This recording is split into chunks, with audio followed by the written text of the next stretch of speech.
concept of counting attackers and defenders is important in every move in chess. You always want to make sure your pieces are well defended. Now keep in mind, because of the way the chessboard is set up from the start, there are two particularly weak squares, the f2 and f7 pawns. Take a moment to look at why that might be. If you notice that it's because the only defenders are the kings, you're right. A lone king is not a strong defender. So in many games of chess, a quick attack on the vulnerable f-pawns can sometimes be effective. Let's take a look at one of the most classic examples of a quick f7 attack. White plays e4, opening up the bishop and queen, as well as controlling the center. Black fights for control of the center with e5. White plays knight f3, attacking the e5 pawn, and black plays d6, protecting the pawn. Now white plays bishop to c4.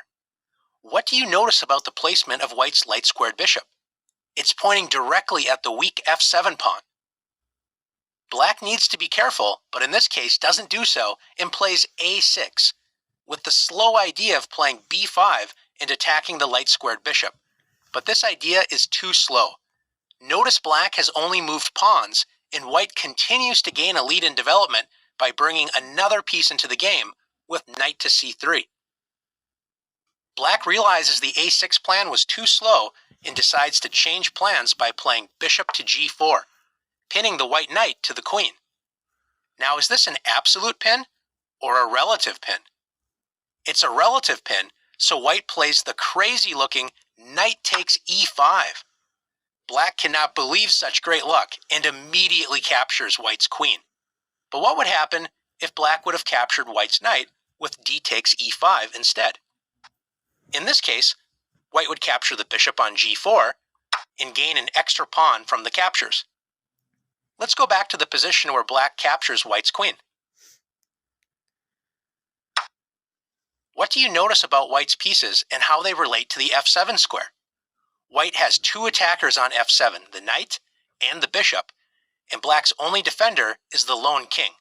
So white plays bishop takes f7, check. Black's king cannot capture the bishop because it's protected by the knight. Also notice the powerful knight on e5 protects d7, so that means the king can only move to e7. After king e7, white has a forced checkmate. Can you find the winning move? It's knight d5, checkmate.